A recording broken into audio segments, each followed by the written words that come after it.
ሰላም እውነቱን አወቀች። ቡና እያቀረበች በነበረበት ሰዓት በድንገት ማኪ ሰላም ናታልና ሮዛ ቁጭ ባሉበት ሂዳ ምንድነው ነገ አብረኸኝ ሐኪም ቤት ትሄዳለህ ወይ ቼክአፕ አለኝ የሚል ጥያቄ አቀረበችለት። ያን ጥያቄ ስታቀርብለት የምን ቼክአፕ ነው እኔ የትም አልሄድም የሚል ነበር መልሱ። ማለት ለምን አብረኸኝ አትሄድም ስትለው ሰላም እየሰማች ነበረ። ሰላም እንዴት እንደዚህ አይነት ነገር ሊፈጠር ይችላል? እውነት ይቺ ሴትዮ እርጉዝ ናት እንዴ? እርጉዝ አይደለችም እያሉ አልነበረም ወይ? እንዴት እንደዚህ አይነት ነገር ሊፈጠር ቻለ? በሚለው ግራ ተጋብተው ቆይ ምንድነው በማለት ማኪ ወደ ክፍሏ ከሄደች በኋላ ሰላም ምንድነው የሚል ጥያቄ ጠየቀቻቸው። አይ ቆይ ደም ማነስ ነው የያዛት ብላችሁኝ አልነበረም ወይ? እንዴት ነው ነገሩ ስትላቸው አዎ ደም ማነስ ነበር የያዛት፣ ግን ደግሞ ይኸውልሽ ስለ እርግዝናዋ የምናውቀው ነገር የለም በማለት ነገሮችን ለመሸፋፈን እየሞከረችው ሮዛ በፍጹም እንደዛም አይሆንም፣ እኔን እየደበቃችሁኝ ያላችሁት ነገር ምንድን ነው በማለት ተናዳ ጥላቸው ወደ ክፍሏ ትሄዳለች።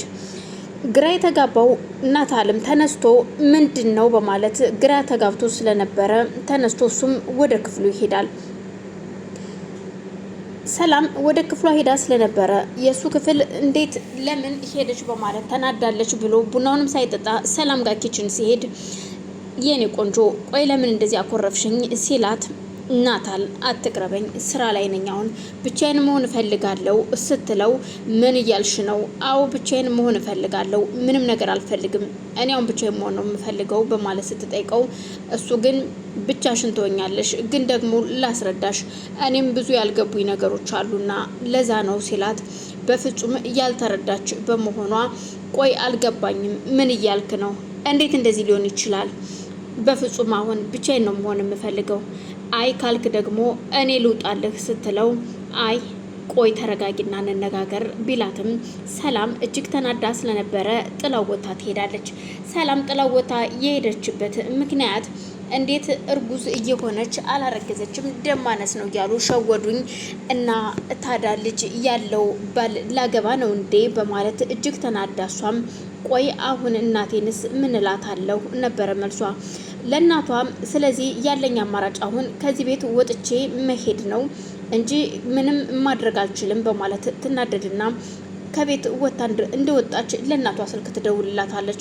ለእናቷ ስልክ የደወለችላት ሰላም ሻንጣዋን ይዛ ከቤት ከወጣች በኋላ ማንም ሳያያት ሰው ቤት ሌላ ቦታ በደላላ ተቀጥራ መስራት ስለምትፈልግ ለእናቷ ደውላ ሰርጉ ላልተወሰነ ጊዜ እንደተራዘመ እናቱ ከሕክምና ከውጭ ሀገር እስከሚመለሱ ድረስ ተራዝሟልና ትንሽ እንድታራዝሚው ፈልጋለሁ ነበር ያለቻት። እናቷም በልጇ ሀሳብ ተስማምታ እሺ የኔ ልጅ ምንም ችግር የለውም እናም እናቴ ደውልልሻለሁ በማለት ቻው ብላት እንባ እየተናነቃት ስልኩን ትዘጋለች። ከዛም ሰላም ተነስታ ጉዞዋን ስትቀጥል አንደኛው አረመኔ የማኪ ቅጥረኛ የሆነው እያገኛታል።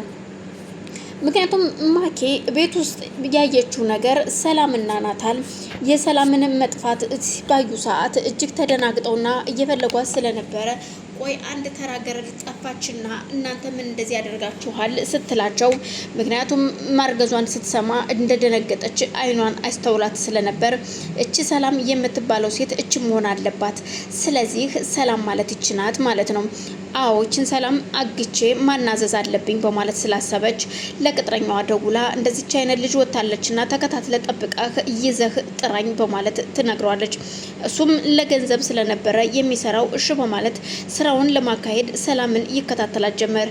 ሰላምን በየምትሄድበት እዚህ አካባቢ ደላላ አለ ወይ ያለች ብትጠይቅም ያለበትን ደላላ ማንም ሰው ሊነግራት አልቻለም። እናም ማኪ ቅጥረኛ የሆነው እኔ ደላላ እኔ ላሳይሽ በማለት ይዟት ወደ አንድ የሚሰራ አዲስ ቤት ይዟት ይገባል። በዛን መሀል የናታል ጓደኛ ሲሄድ በድንገት ሰላምን ሲያያት ቆይ ይች ልጅ ሰላም አይደለች እንዴ? ለምን እዚህ መጣች? ምንድነው ነገሩ? በማለት ለናታል ስልኩን ቢደውልለትም ከናታል ማጣራት ስለፈለገ ናታል ስልኩ በድንገት ዘግቶ ስለነበር አልሰራለትም። ጓደኛውም ወደ ቤት ገብቼ ናታልን ማናገር አለብኝ በማለት ወደ ቤት ከሄደ በኋላ በር ሲያንኳኳ ማኪ ነበረች የከፈተችለት። ማኪም በሩን ከፍታ እሱ እንደሆነ ስታይ ከዚህ በፊት አግታ ስታሰቃየው ስለነበረች በንዴት በሩን ከፍታለት ናታልስ ሲላት ክፍሉ አለልህ በማለት ወይኔ በንዴትና በቁጭት ቢሆን ኑሮ አንተን ነበር አሁን መግደል፣ አንተን ነበር በመጀመሪያ ደረጃ መገልህ በማለት እየተሳደበች እሱም ወደ ናታል ክፍል ይገባል። በራን ኳኩቶ አብርሽ ነኝ ክፈትልኝ ሲለው አብርሽ እንዴት በዚህን ሰዓት መጣ በማለት ሮዛም ደስ ብሏት በሩን ከፈተችለት። እንዴት በዚህን ሰዓት መጣ? ምን ነው በጊዜ መሸጋችሁ? በማለት እሱም አይ ዝም ብለን ነው ስንወተን እኮ አመሸንና ነው የገባ ነው፣ አሁን ገና ገብተን ደክሞን ነው በማለት እነሱም ወሬያቸውን ይቀጥሉታል። ሰላምም ደላላው እያደረገ ያለው ነገር ግራ ስላጋባ ደላላ ነኝ አለው። አይ እዚህ ቤት ነው እኮ ያለው ደላላው፣ የምትችይውን ነገር ሁሉ ትነግሪዋለሽ፣ በደንብ አስረጁና ጥሩ ቤት ያገኝልሻል ይላታል። ነገር ስራው ስላላማራት አይ የኔ ወንድም አመሰግናለሁ፣ እዚህ ጋር ነው በቃ ሌላ ግን ይሆናል አልፈልግም ለዛሬ በማለት ብትለውም እሱ ግን ለምን እዚህ ድረስ መተሽ ሲያበቃ ቢላትም ሰላም ሀሳቧን ስለቀየረች በፍጹም እንደማይሆን ትነግረዋለች። እሱም በቃ ካልሽ እንግዲህ ሂጅ በማለት ፊቷና ዙራ መንገዷን ስትቀጥል እሱም በማደንዘዣ እያደነዘዛትና እዛም ራሷን ስስትለት ወደ ውስጥ ይዟት ይገባል። ውስጥ ከገባች በኋላ እጅና እግሯን አስሮ አፏን አፍኖ ማኪ ደውልና እንደያዛትና እንዳገኛት እናም እንድትመጣ ሲነግራት እሷም በቃ አሁን እመጣለሁ ጠብቀኝ ትለዋለች። እሷም ለማንም ሳትናገር ኮቴዋን አጥፍታ ሰላም ወዳለችበት ሰላምን ለማናዘዝ ትሄዳለች።